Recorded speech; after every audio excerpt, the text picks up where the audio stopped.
Right. This conversation is about irrelevance of dreams. Irrelevance of dreams. Right. Um I'm not talking about the dreams is dreaming in night. Right. I'm talking about the dreams that you might have or your parents might want for you. For example, right? Referring to parents, right, who didn't get right to live out their dream in reality, and so they're dreaming up some kind of thing for you, right? And this continuing from the last conversation about the entertainment thing, right? Remember, I was telling earlier how it's a little children who into entertainment, whether internationally or locally, right?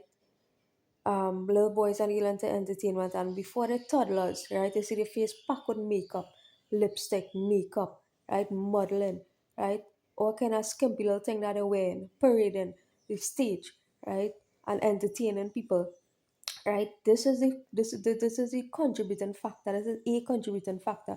Besides people who have that inclination towards that thought, these things are the contributing factors to things like pedophilia, right, in the world today, right. Just imagine somebody having, male or female, having an inclination towards pedophilia, and they sit down watching the TV or on the internet, and they seeing your little baby girl or baby boy, right, dress up in some little skimpy thing, modeling, parading with a face packed with makeup, right? So that's what I'm saying. Every person in the society have a responsibility, right, to not to add, right, not to contribute to those kind of ills, social mental ills, right? There's not just one person.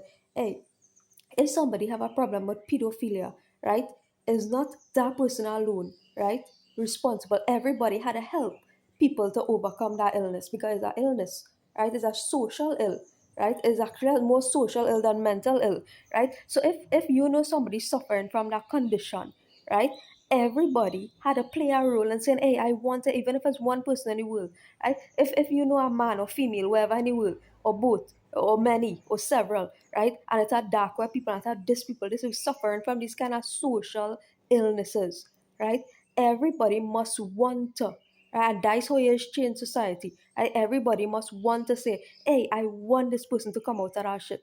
I want you to not to have to watch little girls on TV, right, with little thing, right, and makeup on their face, right, and watch them and get off on them, right. People must want these things to stop, right. That's why I see, when I see them things, even if I pass on the TV and I see them little American Idol thing, right? You know them shows, American Idol, them kind of thing going on. I switch on the TV. I don't want to see them thing. I don't want even them little interviews with them little children that always be conducting all kind of thing, right? And all them TV reality shows and comedy shows and thing. I don't want to see them thing, right? I know, because it does have things, it does have forces and influence and factors behind all them things that people wouldn't be aware. If you sit down, you eat and you watching them thing normal, right? You sit down watching them thing like if it's like a normal thing. But the kind of influences that's be behind that, right? People are very much largely unaware, right? So this is why I want to bring it to the attention now, right? Of parents who just have dreams, right? And then they want to see their dreams being lived through their child before their child have a chance to say, hey, I want to do this or I don't want to do this, right?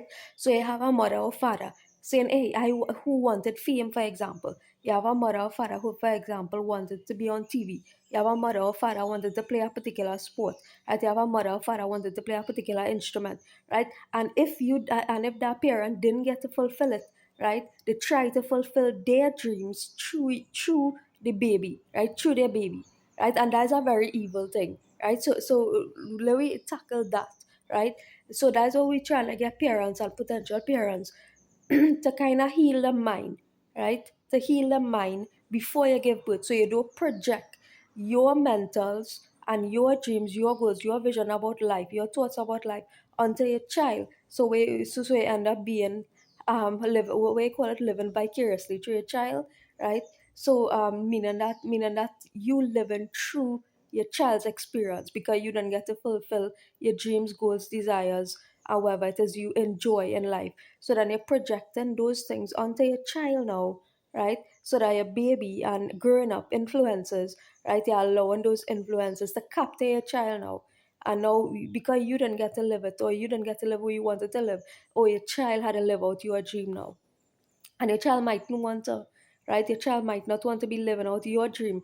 What your child doing now, right, Like for example, if that child them children entertainment and thing, as a child, that child don't have a say, right? That child is an impressionable young child, right? Is the parents and family and so on who actually pushing, right, and pushing that child into that direction, because entertainment is actually the stranger, right? But you as a family, you probably so want your dream, because you dream of being an entertainment, right? Your dream to be fulfilled, I want to push your child so much into that arena because you want to fulfill your dream, that unfulfilled dream that you had years ago that you didn't get to fulfill, right?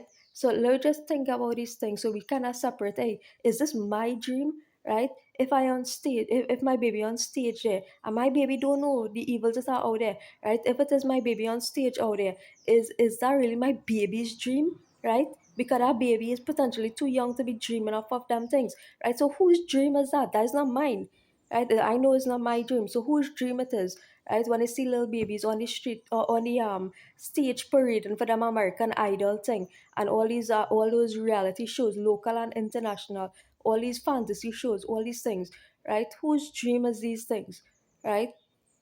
And as well, you need to consider, right, as parents, right, because there are people out there that's be dreaming up all kind of thing and bringing it into reality, and you unaware, right, and you are unaware of that fact, right? So there's just bringing attention, close attention to these things, because trust me, we live in a world that's evil out there, right? The evil's out there, and so let us try to not bring those evils into our reality. They say you're supposed to be able to create your reality, to stop bringing the evil aspects of the world into your reality by manifesting those things, right? Stop manifesting evil into your reality, right? Good.